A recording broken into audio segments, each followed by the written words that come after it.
Hello friends, welcome back to my channel. अगर आपने इस सीरीज़ के पिछले एपिसोड नहीं देखे हैं तो पहले देख लीजिए ताकि स्टोरी आपको अच्छे से समझ में आ जाए। चैनल पर नए हैं तो चैनल को सब्सक्राइब करना बिल्कुल भी मत भूलिए। Let's start. एपिसोड की शुरुआत में जंगशान को दिखाया जाता है जो कि हॉस्पिटल में होती है। उसे होश आ जाता है तो वो जिंजर से पूछती है कि टेन्यू कहाँ पर है। वो बताता है कि टेन्यू ठीक है, लेकिन तभी वहाँ पर टेनन आ जाता है और बोलता है कि झूठ क्यों बोल रहे हो, भाई 3 दिन से बेहोश। ये सुनने के बाद जंगशान जो है टेन्यू को देखने के लिए पहुँच जाती है। वो उसे देखती है और कहती है कि मुझे तुम्हारी जगह होना चाहिए तो तुम क्यों वहाँ पर हो। तुम हमेशा मुझे बचाने के लिए अपनी जान को खतरे में डाल देते हो, ऐसा क्यों किया तुमने। और ये कहकर बेचारी बहुत रो रही होती है।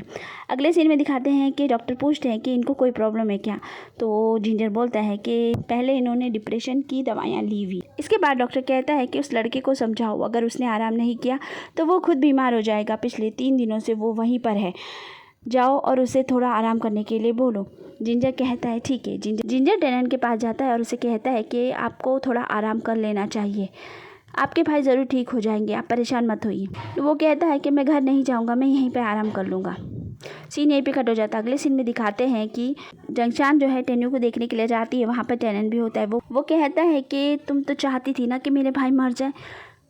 ये सुनकर जंगशान कहती है कि तुम्हें ये कैसी बातें कर रहे हो, तुम्हें होश भी है, तुम बोल क्या रहे हो। और वो उसे कहती है कि तुम अपने भाई को किसी और बड़े हॉस्पिटल में क्यों नहीं ले जाते हो ताकि वो ठीक हो जाए। तो टेनन बताता है कि डॉक्टर का कहना है कि अगर भाई को होश नहीं आया तो वो हमेशा के लिए कोमा में चले जाएंगे। ये सुनकर जंगशान भी बहुत परेशान हो जाती है। टेनन जंगशान को लेकर साइड में जाता है और बताता है कि मेरा भाई मेरा हीरो था, बचपन से मैं उसकी तरह ही बनना चाहता था, वो जो भी करता था मैं वही करना चाहता था, हमेशा मुझे अपने भाई जैसा बनना था। लेकिन एक दिन मेरे साथ एक हादसा हो गया। उस दिन मैंने जब भाई को देखा तो उसका चेहरा पूरा आंसुओं से भीगा हुआ था। मैं अपने हीरो को कभी भी रोते हुए नहीं देखना चाहता था, इसलिए मैंने उनसे कहा कि मैं बिल्कुल ठीक। वक्त के साथ सब कुछ धीरे धीरे बदलने लगा। मेरा भाई मेरा हमेशा ख्याल रखता था, लेकिन दादाजी ने कभी मुझसे ठीक से बात नहीं की। वो हमेशा मुझसे दूर होते चले गए और वो सिर्फ भाई का ध्यान रखते थे, उन्हीं को समझाया करते थे, उन्हीं को हर चीज़ बताते थे, आगे बढ़ने के लिए मदद करते थे, लेकिन मुझ पर ध्यान ही नहीं देते थे। जैसे कि मैं बिल्कुल अकेला हो गया था। कभी कभी मुझे अपने भाई से बहुत नफ़रत होती थी, लेकिन मैं उनसे नफ़रत कभी कर ही नहीं पाया। और तुम यकीन नहीं मानोगी कि मैं तुम्हें बचाना चाहता था अपने भाई से, क्योंकि तुम मेरे भाई का प्यार हो, मैं जानता हूँ। लेकिन दादाजी इस बात को नहीं समझेंगे, वो कुछ भी कर सकते हैं, बस इसीलिए। तुम्हारा भी तो एक भाई है, तुम समझ सकती हो ना। ये सब सुनने के बाद जंगशान सोचती है कि मैं कितना गलत सोचती थी टेनन के बारे में। ये तो एक ऐसा बच्चा है जो बचपन में अकेला रह गया और अटेंशन पाने के लिए वो ये सब करता था। वो टेनन को अच्छी तरह समझ जाती है कि टेनन इतना बुरा इंसान नहीं है। अगले सीन में हमें दिखाते हैं कि आगे टेनन जो है जंगशान से कहता है कि तुम यहाँ से चली जाओ हमेशा हमेशा के लिए। वो बोलती है कि टेन्यू को जब होश आ जाएगा और मुझे पक्का यकीन हो जाएगा कि वो ठीक है तो मैं ज़रूर चली जाऊँगी, तुम फिक्र मत करो, मैं बिल्कुल भी यहाँ नहीं रहूँगी। अगले सीन में दिखाते हैं कि अंकल चैंस वहाँ पर आ जाते हैं और वो जंगशान से कहते हैं मुझे सब पता चल चुका है कि ये सब कैसे हुआ, तो तुम फिक्र मत करो, तुम अपना ख्याल रखना। ये बोलने के बाद वो टेन्यू के कमरे में जाते हैं। टेन्यू को होश आ जाता है, लेकिन टेन्यू कहता है कि अंकल कमरे में इतना अंधेरा क्यों है। अंकल उसके पास जाकर उसकी आंखों की तरफ हाथ हिलाकर देखते हैं तो वो समझ जाते हैं कि उसे कुछ नज़र नहीं आ रहा है। वो बोलते हैं कि ये तो कुछ देर के लिए तुम्हारी आंखों के सामने ऐसे अंधेरा आया है, डॉक्टर ने कहा है कि थोड़ा तुम ठीक होगे तो ये सब ठीक हो जाएगा। वो बोलता है कि मुझे बताइए कि जंगशान ठीक है ना। तो वो बोलते हैं हाँ ठीक है। वो मिलने की ज़िद करता है तो अंकल चैंस उसको जंगशान के कमरे के बाहर तक ले जाते हैं। वो वहाँ थोड़ी देर खड़ा रहता है और फिर चला जाता है। अगले सीन में दिखाते हैं कि जंगशान कुछ खा नहीं रही होती। जिंजर उसे बहुत कहता है खाने के लिए, लेकिन वो नहीं खा रही होती। जिंजर बताता है कि मैं आपसे कुछ बताना चाहता हूँ। टेन्यू जब आपसे पहली बार मिला था, आप जब बहुत नशे में थी, उस दिन ही टेन्यू को पहली नज़र में आपसे प्यार हो गया था। वो बार बार वजह ढूंढता था आपसे मिलने की, और उस दिन तो मैंने उसके प्यार की हद ही देख ली।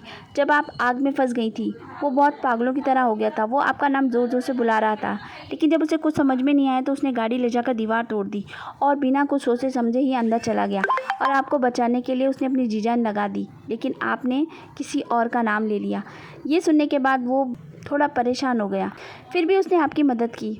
लेकिन मैं जानता हूँ आप अपने भाई से बहुत प्यार करती हैं, लेकिन आपको टेन्यू के बारे में भी सोचना चाहिए क्योंकि वो भी तो आपसे बहुत ज़्यादा प्यार करता है। ये सब सुनकर जंगशान खाना खा लेती है। जंगशान जो है टेन्यू के कमरे में जाती है और वहाँ काफ़ी देर तक बैठी रहती है। जिंजर कहता है कि अभी आप पूरी तरह ठीक नहीं हुई हैं, आप अपनी सेहत का भी तो ध्यान रखिए।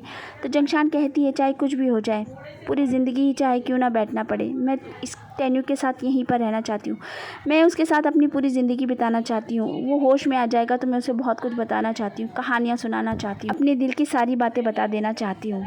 काफ़ी देर तक वो वहीं पर बैठी हुई रहती है। अगले सीन में दिखाते हैं कि जो मून जो होता है जंगशान से मिलता है। जंगशान को पता नहीं होता ये कौन है, वो उसे मिलकर वहाँ से चला जाता है। जंगशान पूछती है कि ये कौन है।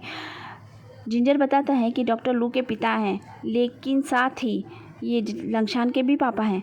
ये सुनकर जंगशान को थोड़ा अजीब सा लगता है, वो कुछ नहीं बोलता। लंगशान भी वहाँ पहुँच जाता है, वो अपनी बहन के पास जाता है और उसे गले लगा लेता है और बोलता है कि तुम ठीक तो हो ना। वो कहती है हाँ मैं ठीक हूँ। वहाँ पर अंकल चैन्स आ जाते हैं और बोलते हैं कि टेन्यू को होश आ गया है और वो ठीक है। जंगशान भागकर उसके कमरे में जाती है तो वो वहाँ पर नहीं होता है। अंकल चैन्स बोलते हैं कि वो ठीक तो हो गया है, लेकिन उसे अभी दूसरे वार्ड में शिफ्ट कर दिया गया है, तुम लोग उससे कल मिल सकते हो। ये सुनने के बाद सबको थोड़ी राहत होती है। अंकल चैन बोलते हैं कि लंगशान की हालत भी ठीक नहीं थी, लेकिन वो ये सुनने के बाद रुका ही नहीं और यहाँ पर आ गया। अंकल चैन बोलते हैं तुम्हें अपना ख्याल रखना चाहिए। जंगशान बोलती है अगर इतनी तबीयत ख़राब थी तो तुम क्यों आए, तुम्हें अपना ध्यान भी तो रखना चाहिए। वो कहता कैसे नहीं आता, तुम्हारे बारे में सुनने के बाद ये तो हो ही नहीं सकता ना। आगे सीन में दिखाते हैं कि अंकल चैन जो है मिस्टर चैंग को फ़ोन करते हैं और बताते हैं। वो कहते हैं कि टेन्यू अब ठीक है, लेकिन एक बुरी खबर भी है। मिस्टर चैंग पूछते हैं कि क्या बात है, आखिर क्या हो गया है। अंकल चैंस बताते हैं कि टेन्यू की आंखों की रोशनी चली गई है। मैंने उसे दिलासा तो दिया है कि वो कुछ समय के लिए गई है, लेकिन मुझे ये ठीक नहीं लग रहा है। डॉक्टर ने बताया है कि उसे अंदरूनी चोट लगी है, इस वजह से उसकी रोशनी चली गई है और अब पता नहीं कब वो ठीक होगा। ये सुनने के बाद दादाजी बहुत ही ज़्यादा परेशान हो जाते हैं और रोने लग जाते हैं। अब जंगशान एक सपना देखती है जहाँ पर वो फूलों के पास खड़ी होती है और टेन्यू वहाँ पर आता है और वो उसे फूल देता है, मगर वो उसे बिना कुछ कहे ही वहाँ से चला जाता है। ये देखकर वो बहुत ज़्यादा घबरा जाती है और अपने सपने में ही रोने लग जाती है। तो फ्रेंड्स, आज का वीडियो यहीं पे ख़त्म होता है। वीडियो पसंद आए तो चैनल को सब्सक्राइब कर लीजिएगा। मिलती हूँ नेक्स्ट वीडियो में। Bye bye.